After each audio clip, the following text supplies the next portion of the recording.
Dan ini memang cukup benar adanya bahwa akhir tahun ini atau tahun depan ini kita melihat ada banyak pertanda bahwa resesi ekonomi di level global akan terjadi. Hai sahabat TCID, kalian sedang mendengarkan podcast Suara Akademia. Ngobrol seru isu terkini bareng akademisi. Timeline, FYP, TikTok, Twitter, Instagram, semua ngomongin resesi global, dunia gelap, nggak tahu gara-gara apa ini kan, dan banyak banget masyarakat yang takut gitu. Banyak yang beranggapan bahwa resesi ini bakal membuat situasi jadi makin sulit. Udah kita melewati pandemi di 2020 sampai 2022, sekarang post-pandemic, dihantam lagi sama isu resesi global di tahun 2023. Selamat datang di Suara Akademia, podcast by The Conversation Indonesia. Saya Muammar Syarif, sebagai podcast produser dari TCID, dan episode kali ini kita bakal ngobrol sama Mas Teuku Rifki. Ini adalah peneliti dari Universitas Indonesia. Halo Mas Rifki, apa kabar? Halo, kabar baik Mas Syarif, apa kabar? Sehat Mas Rifki, cuman deg-degan nih ya, karena udah banyak orang nih ngomongin soal resesi gitu. Dan kalau kita langsung straight to the topic nih Mas Rifki, dunia diprediksi sama banyak pihak gitu ya, IMF udah ngeluarin statement bahwa tahun depan nih bakal gelap gitu, bakal mengalami resesi. Apa aja sih pemicu yang menyebabkan prediksi ini muncul Mas Rifki, kalau boleh diceritain gitu?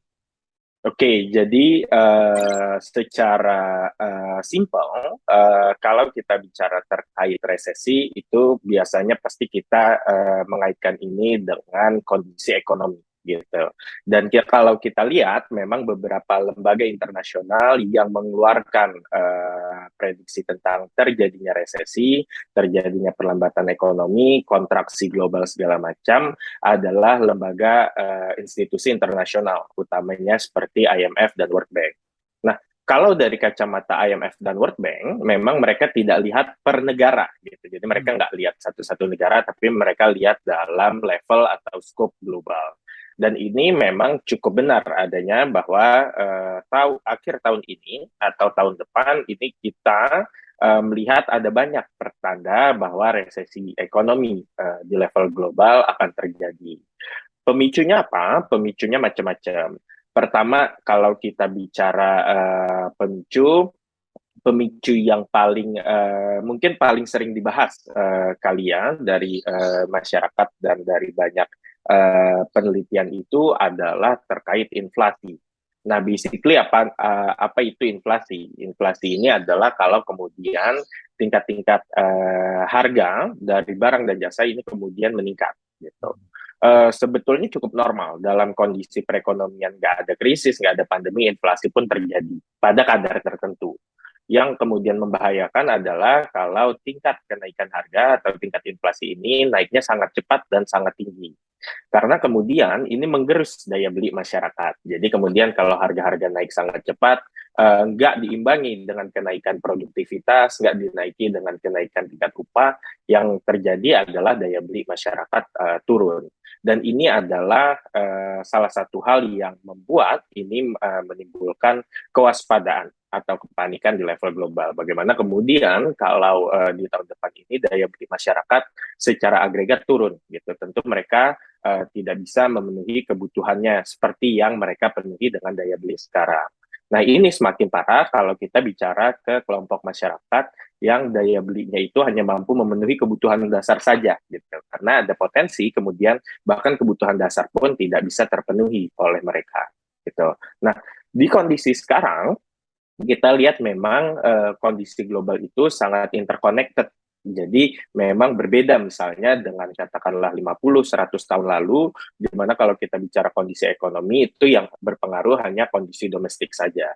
Tapi sekarang kemudian kondisi di negara lain, kondisi di benua lain pun bisa mempengaruhi suatu negara, gitu. Nah, inilah yang membuat kondisinya semakin kompleks. Karena kalau kita lihat, salah satu pemicu utama inflasi adalah tingginya harga energi. Nah, kenapa harga energi tinggi? Ini dirunut bisa panjang ke belakang, tapi salah satu momen terbesarnya ini kemudian adalah adanya tensi geopolitik antara Rusia Ukraina, di mana negara-negara ini kemudian menjadi supplier utama untuk energi. Seperti misalnya Rusia supplier oil dan gas. Saat kemudian negara ini terlibat konflik, maka orang-orang pasti akan menduga dan benar adanya bahwa suplai dari minyak dan gas ini akan terbatas. Sehingga saat suplai terbatas, kemudian harganya meningkat. Nah, ini kemudian terjadi di level global gitu. Semua negara yang tidak terlibat dengan perang itu sendiri, tidak menerapkan sanksi, tidak berhubungan langsung dengan Rusia Ukraina terdampak gitu karena banyak negara entah dia kemudian mengekspor energi seperti Indonesia misalnya mengekspor beberapa komoditas energi seperti minyak sawit dan batu bara atau juga mengimpor energi seperti Indonesia juga mengimpor minyak. Jadi memang saat kemudian impornya ini terjadi harga yang semakin mahal, inflasi dalam negeri pun terjadi gitu, walaupun sumbernya di negara lain gitu.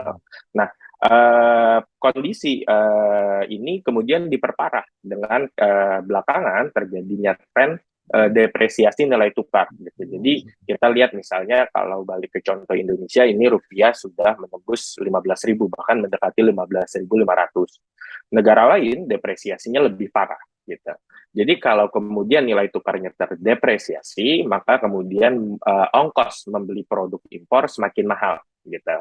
Nah, inilah yang terjadi di banyak negara. Ongkos impornya semakin mahal, harga barang itunya sendiri pun semakin mahal gitu. Seperti misalnya harga minyak, harga gas tadi. Nah, ini membuat daya beli masyarakat terus turun. Di satu sisi, saat kondisi ini terjadi, saat daya beli masyarakat itu terus turun, secara konseptual harusnya di sini kebijakan dari pemerintah masuk, kebijakan fiskal, kemudian melindungi masyarakat, melindungi daya belinya agar tidak tertekan terlalu parah. Nah, tapi di banyak negara, ini bukan di Indonesia, gitu, tapi di banyak negara lain, misalnya terutama negara berkembang lain, kapasitas fiskalnya ini tersisa tidak terlalu banyak gitu karena kemarin sudah cukup besar mengeluarkan stimulus saat terjadi pandemi COVID. Jadi kemudian ruang untuk memberikan tambahan stimulusnya juga tidak terlalu besar gitu. Nah, inilah yang kemudian membuat banyak negara kapasitas fiskalnya turun sehingga kemudian mereka ini terus mengalami defisit atau penurunan cash flow, bahkan ini membuat beberapa negara dalam potensi atau risiko gagal bayar atau default atau bangkrut. Nah, ini udah terjadi nih di tahun ini ada Sri Lanka yang kemudian default dari hutangnya gitu. Nah, ini memang bentuk oversimplifying dari apa yang terjadi saat ini gitu. Tapi kira-kira itu gambaran besarnya apa yang terjadi. Jadi dari sisi masyarakat tertekan, banyak negara lain tertekan gitu. Nah, ini adalah cerita di level globalnya saat ini.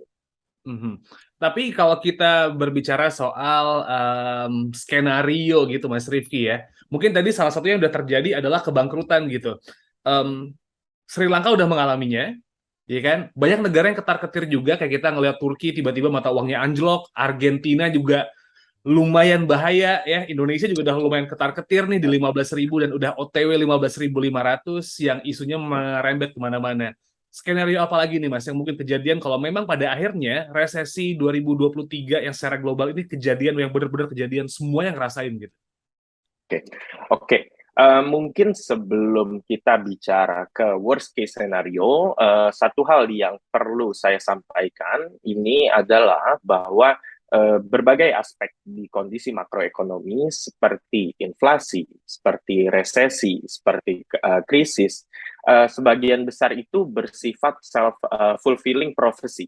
Apa artinya self-fulfilling prophecy? Artinya kalau masyarakat itu berekspektasi itu akan terjadi, maka kemudian most likely itu akan terjadi.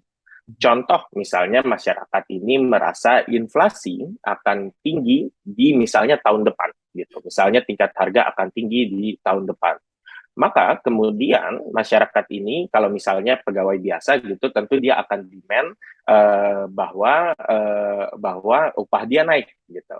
Sehingga kemudian terpaksa misalnya pemberi kerja ini menaikkan upahnya. Nah, kalau misalnya dia itu adalah self-employed atau pengusaha, dia merasa tahun depan tingkat harga-harga akan naik, dia akan menaikkan harga jualnya saat ini. Karena dia takut kemudian profit marginnya tertekan. Atau dia takut kemudian ongkos dia produksi akan meningkat ke depannya. Nah, ketakutan ini atau worry-worry ini kemudian akan menyebabkan inflasi betulan terjadi di tahun depan gitu.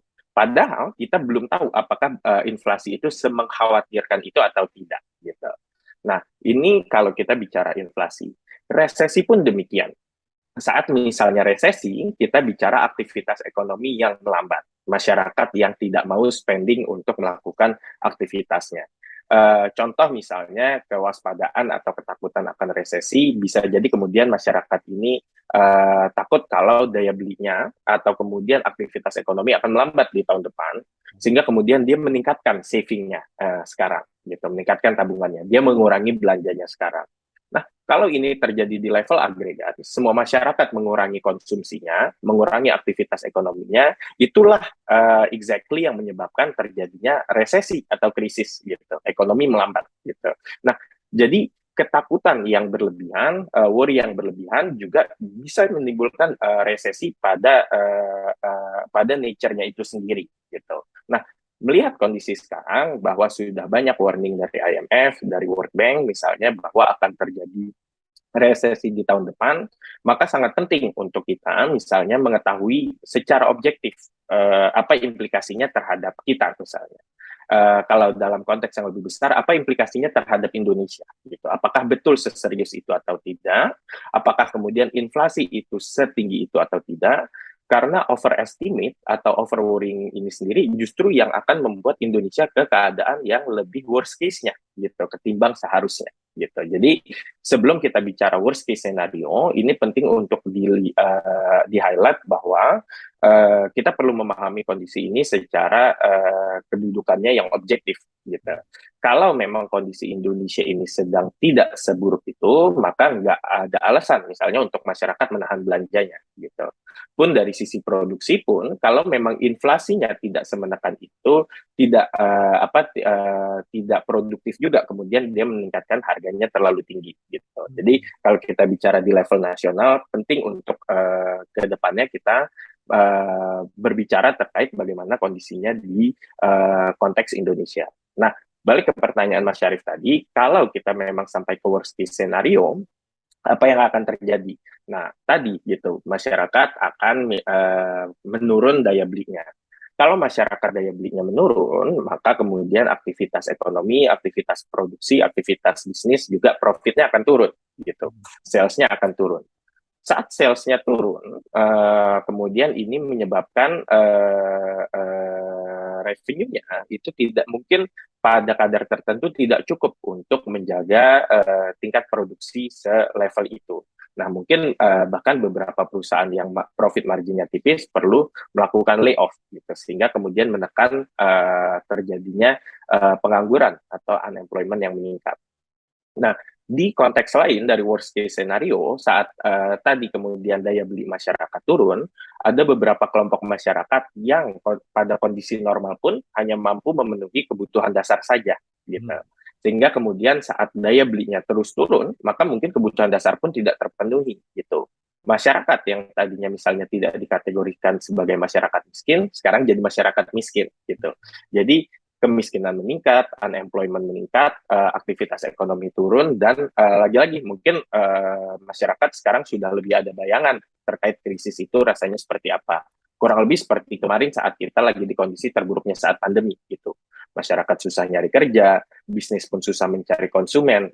Kira-kira seperti itu yang akan terjadi. Tapi lagi-lagi saya menyampaikan bahwa ini worst case scenario. Yeah. Ini belum tentu terjadi, dan bisa jadi dengan pemahaman yang tepat kita bisa menghindari worst case scenario ini gitu, karena kemudian ini yang akan mempengaruhi behavior dan pola beraktivitas ekonomi dari masyarakat secara agregat, secara nasional.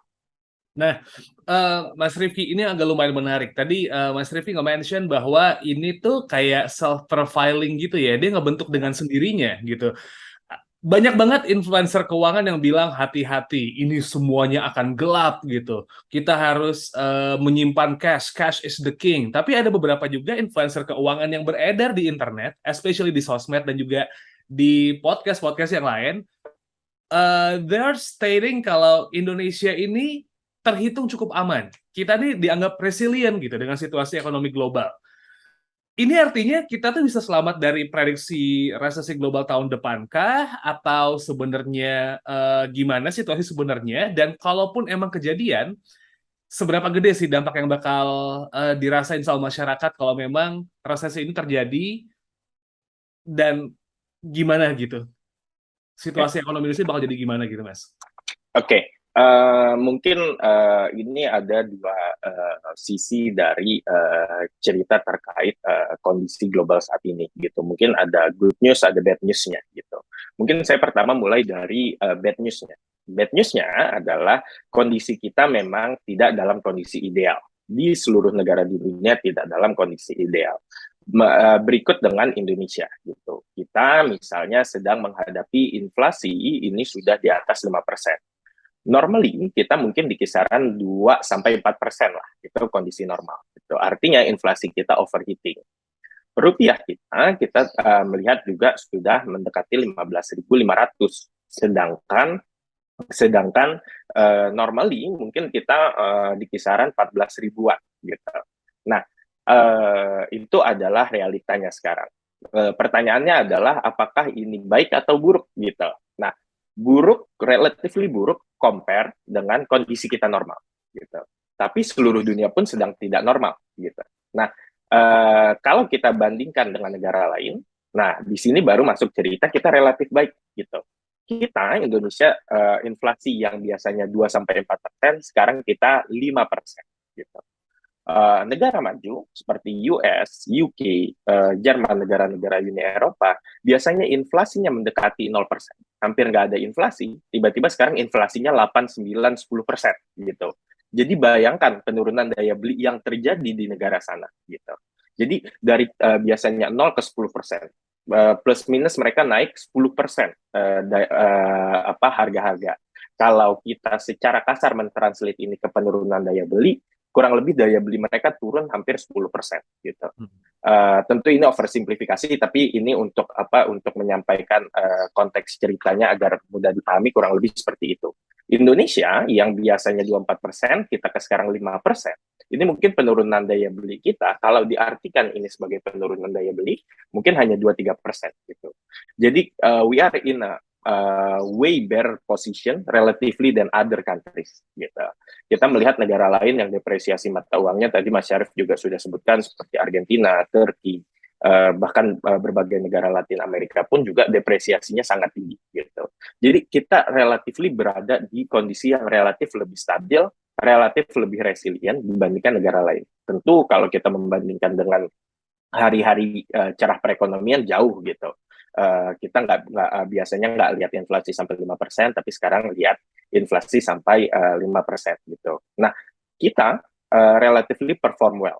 Tapi ini juga perlu didudukan secara kontekstual. Ini tidak berarti kemudian kita bebas dari tekanan kondisi global saat ini. Tekanan, kalau kita melihat sekarang ini sudah cukup besar, ke depannya nampaknya akan lebih besar lagi tekanannya gitu. Nah, inilah yang kemudian membuat policy makers tetap harus fokus, tetap harus agile dalam menangani kondisi saat ini gitu. Kita lihat respon kebijakan pun nampaknya sudah mengarah ke sana. Bank Indonesia 2 bulan terakhir sudah berusaha meningkatkan tingkat suku bunga agar meredam terjadinya inflasi dan depresiasi lebih lanjut. Dari sisi Kementerian Keuangan misalnya, atau dari sisi pemerintah, ini juga sudah menambah skema bantuan sosial gitu untuk menjaga daya beli masyarakat. Jadi memang langkah-langkah ini diperlukan saat kondisi sedang tidak baik atau relatifly buruk di level global gitu. Nah, balik ke poin pertama tadi Mas Syarif, dalam kaitannya dengan self-fulfilling prophecy ini juga kita perlu paham bahwa kita kondisinya tidak sedang baik-baik saja, tapi juga tidak seburuk itu gitu. Nah, yang bahaya adalah kalau kita salah menjudge atau misjudge kondisi ini sebagai sangat buruk gitu. Sehingga tadi self-fulfilling prophecy tadi mekanismenya akan berjalan gitu di perekonomian gitu. Jadi memang tadi Mas Syarif juga sampaikan ada beberapa misalnya influencer yang kemudian menyampaikan bahwa kita harus khawatir, bahwa kita harus menumpuk cash segala macam. saya rasa ini juga tidak message yang juga tidak tepat gitu. Karena memang lagi-lagi tadi kalau semua masyarakat dalam kondisi yang fearful atau dalam kondisi yang over worried, lagi-lagi tadi mesin ekonomi justru bisa jadi tidak berjalan. Kita justru maunya di tengah tekanan besar masyarakat tetap confident untuk melakukan konsumsi, untuk melakukan aktivitas produksi, sehingga dampak negatif dari global, dari internasional bisa ditekan gitu. Jadi walaupun ekonomi global slow down, aktivitas ekonomi domestik kita bisa tetap berjalan gitu. Karena sebetulnya nggak ada yang diuntungkan kalau misalnya Indonesia ini terlalu cemas, terlalu worry, dan kemudian menjadi self-fulfilling prophecy tadi, gitu. Masyarakat kehilangan pekerjaan, industri kemudian kehilangan pendapatan, masyarakat yang tadinya tidak miskin kemudian jadi miskin, dan seterusnya, gitu. Jadi memang ini tugas kita bersama juga, gitu, untuk melihat kondisi sekarang ini secara objektif dan kontekstual. Ya, banyak yang udah fear mongering juga sebenarnya Mas Rifki di sosial media ya, kayak ayo jangan belanja lagi, tahan uangmu kayak gitu-gitu. Bahkan itu justru yang malah bikin lebih worrying banyak orang gitu, karena hal buruknya yang dikeluarin sama orang-orang yang mungkin punya pengetahuan lebih banyak soal kondisi ekonomi ini gitu. Tapi ini artinya Mas Rifki, konten-konten fearmongering ini tuh sebenarnya juga harus di-balancing dengan konten-konten yang lebih dalam soal sebenarnya situasi ekonomi itu gimana nggak sih buat orang-orang yang sering kepapar sama info soal resesi ini, Mas? Betul. Jadi memang ini tanggung jawab bersama ya, Mas Syarif, terkait fearmongering gitu. Kita nggak bisa bilang misalnya apakah ini hanya tanggung jawab dari pihak tertentu gitu. Kenapa kemudian misalnya influencer ini melakukan fearmongering, which is a very bad thing to do gitu in times of this crisis, potential crisis gitu. Tapi juga dari pihak lain, misalnya dari katakanlah media atau dari peneliti atau dari ekonom juga punya kewajiban yang sama untuk menyampaikan apa yang sebetulnya betul-betul terjadi saat ini. Gitu. Seperti misalnya apa yang Mas Syarif lakukan dengan diskusi kita di siang kali ini, gitu, adalah untuk menyampaikan apa yang memang betul-betul terjadi di kondisi sekarang. Gitu. Tapi memang kalau kita lihat ini adalah kondisi yang cukup basic ya. Maksudnya begini gitu. Kalau kemudian kita bicara terkait influencer gitu, influencer ini kan very loose terms ya. Maksudnya influencer apa gitu? Influencer keuangan, influencer ekonomi gitu, dan on many aspects gitu. Tentu kita nggak mengambil opini orang yang misalnya kita tidak bisa held accountable gitu. Kalau misalnya ekonomi kita rugi gitu, atau misalnya secara financial Anda rugi, Anda tentu nggak bisa menyalahkan influencer ini gitu. Jadi tetap aja gitu. Tentu saya misalnya kalau misalnya saya sakit gitu, saya nggak most likely misalnya saya kena stroke gitu, most likely saya nggak akan tanya opininya Mas Syarif gitu, kenapa saya stroke gitu. Tentu saya ke dokter gitu. Kalau misalnya saya butuh legal advice, tentu misalnya most likely pun saya juga nggak akan ke Mas Syarif gitu. Saya akan ke lawyer yang saya percaya gitu. Nah, waktu kita bicara ekonomi, I don't think that's wise untuk kita ambil opini influencer gitu, atau so-called influencer. Tentu kita akan lihat apa opininya peneliti gitu, atau misalnya apa opini dari pemerintah, atau misalnya apa opini dari prominent ekonomis terkait kondisi saat ini gitu. Jadi basically semua isu itu ada pool of people yang memang mengerti isunya dan memang itu menjadi professional responsibility mereka gitu. Nah, ini juga yang kita melihat adalah kalau misalnya kita semua Mas Syarif, saya kalau misalnya punya sakit parah gitu, misalnya punya penyakit jantung, diabetes, kita nggak ambil opini influencer gitu. Kenapa kemudian waktu berkaitan dengan personal finance kita misalnya, atau pola belanja kita ke depannya, kita mendengar influencer tersebut gitu. Jadi itu juga saya rasa dalam konteks diskursus publik ini adalah shared responsibility dari semua pihak juga. Ya, situasi memang sedang tidak menentu ya. Bahkan resesi global ini kan masih bersifat prediksi meskipun memang trennya mengarah sudah kayak oke, kita akan masuk ke era itu, tapi masih ya masih prediction sifatnya gitu. Apalagi kalau misalnya masuk ke Indonesia, nih Mas Rifki. Cuman tadi yang Mas Rifki bilang bahwa kita juga harus bersiap meskipun jangan sampai takut dan over worrying ya Mas ya. Dan what should we do nih Mas? I mean, society harus ngapain gitu loh untuk menanggapi isu ini dari golongan pekerja sampai anak muda kan kayaknya yang terlalu terpapar sama informasi ini dan akhirnya takut-takutan ya Mas ya. Dan what should we do?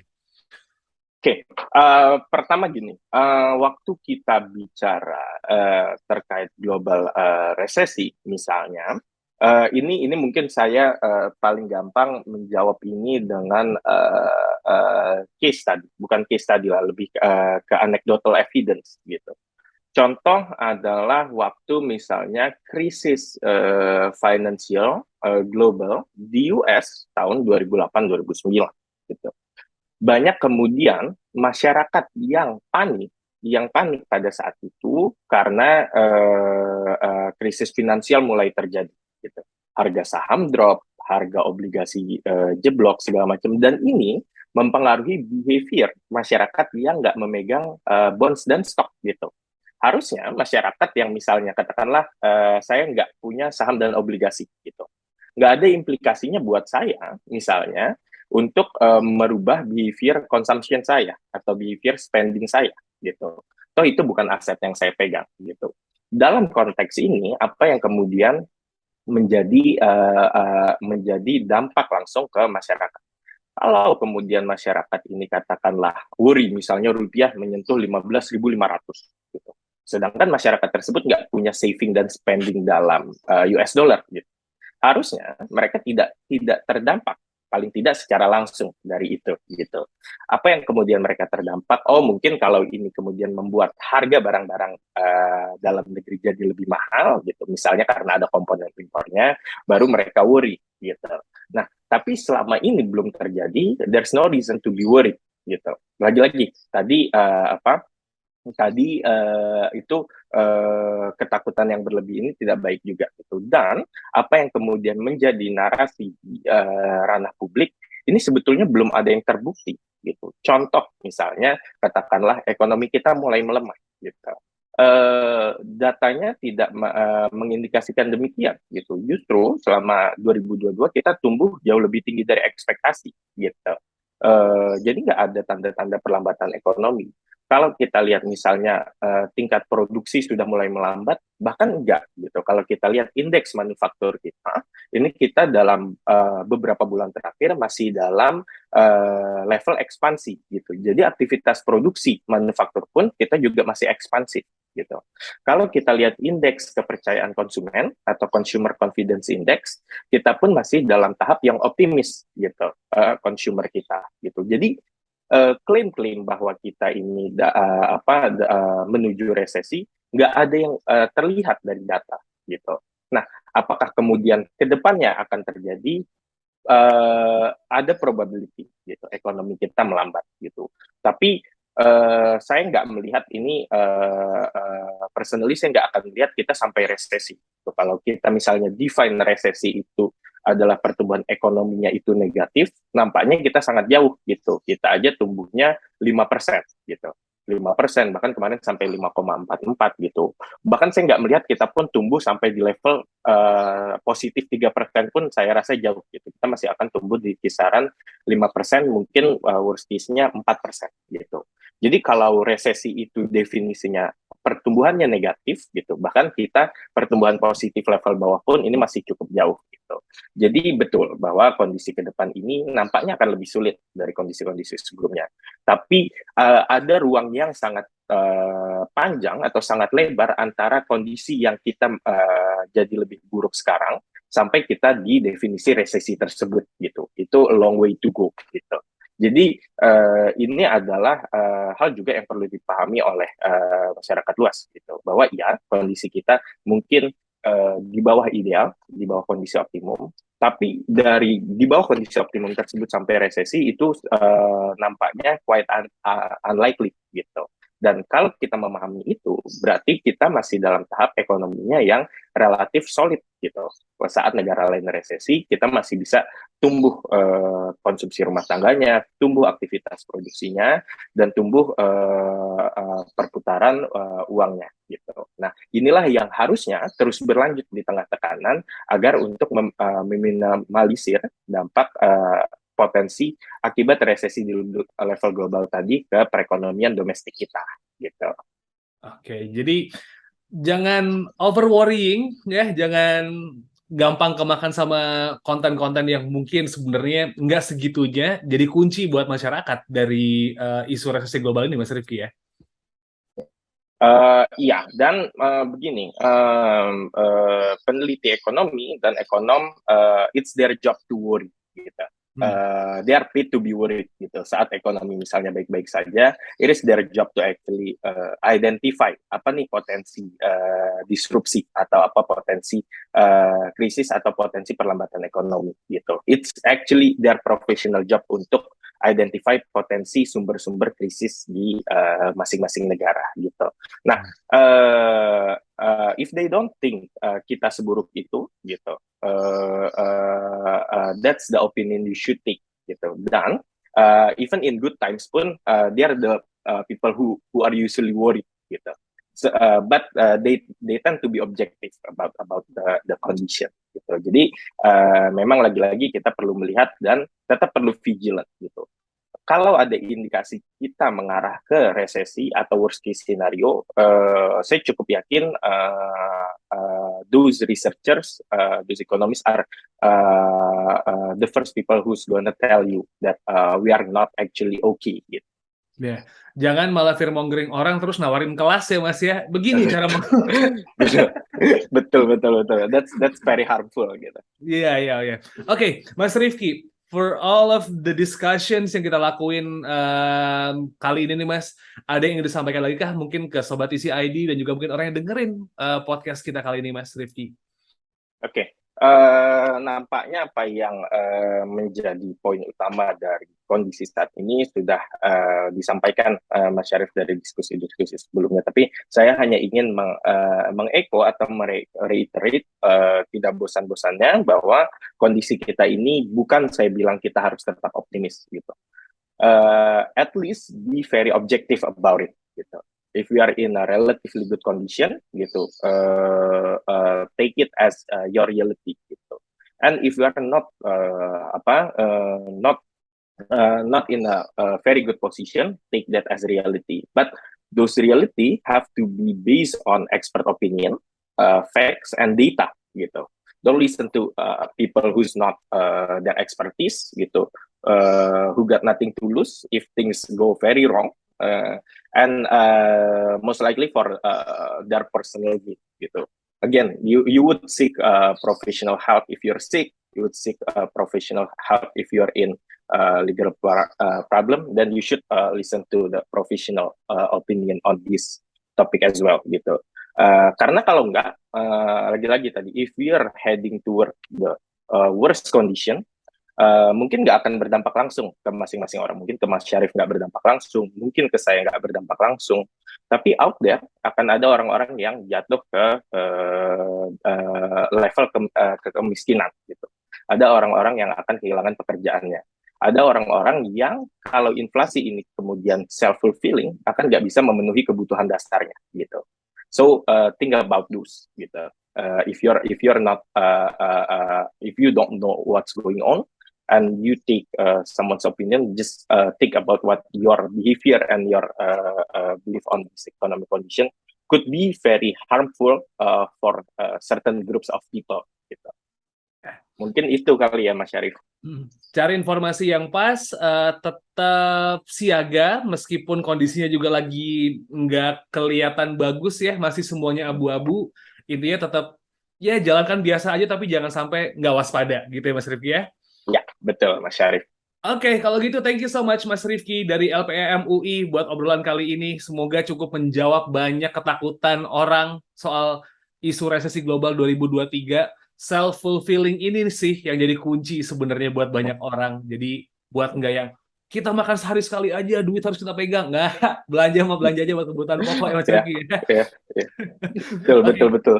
kalau gitu thank you so much Mas Rifki dan thank you so much Sobat TCID. Kita ketemu lagi di episode berikutnya dan jangan lupa buat follow social media kami di @conversationidn di Instagram, TikTok dan juga Twitter dan buka website kami di theconversation.com/id. Kita ketemu lagi di episode berikutnya. Assalamualaikum warahmatullahi wabarakatuh.